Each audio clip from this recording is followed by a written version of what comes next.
right, everyone, I want to share with you today some of my favorite escapes from side control. And more specifically, when they switch their hips to face the legs to try to achieve the mount. Most of the time when your partner, let's have you over here for a second, please, if you can.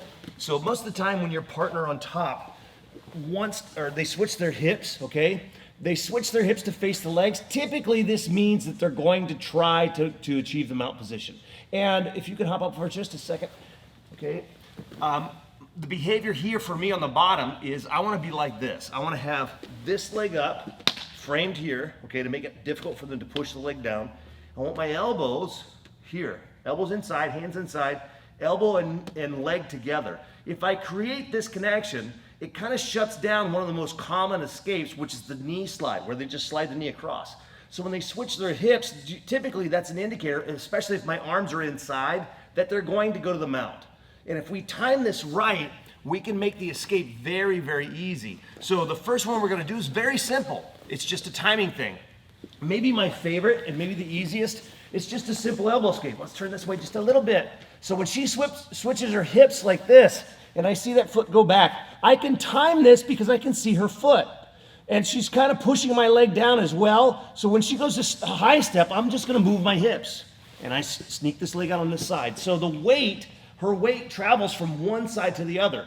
Once I escape that side, then it's a standard hip escape on the other side to get back to the guard position, okay? So that's probably my favorite, probably my go-to because it's so simple. Simple is always better, okay? Now, sometimes it gets a little tricky. We're gonna switch, we're gonna have you on this side this time, Miss Mandy. And so when we're here like this, and she switches her hips, if I look over here on this side and I don't see her foot, that means she probably doesn't have a very good base. And if she doesn't have a very good base, I use my bridge. I just drop my foot, I plant my feet, I bridge into her, driving up with this elbow, and then come up on top, okay? So that's pretty simple as well, all right?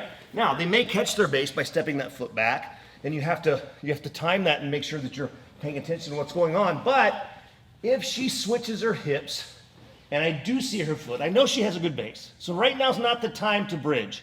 You could wait until she arrives over top of you.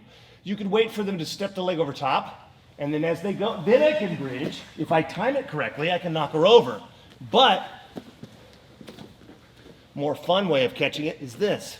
When she goes to step over top of this connection here, sometimes they'll even push it down. Rewind, sorry.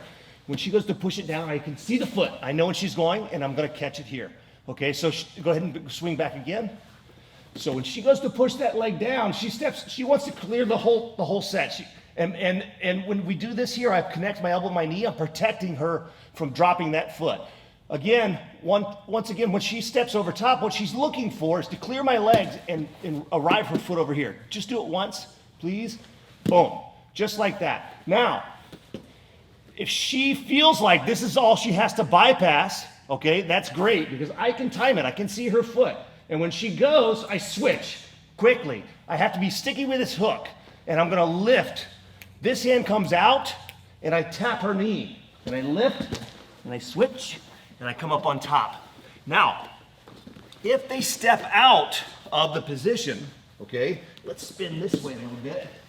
Now that you guys know what's going on this side, now we can look at what's going on the other side. So when she switches her legs and she pushes the leg down, she goes to step over top, and I come here, sometimes they'll see, oh man, I'm losing it, okay? Or I don't want them to achieve the guard or sweep me, so they'll step back for base. And then when they do, as soon as I feel I've lost that hook, I catch here.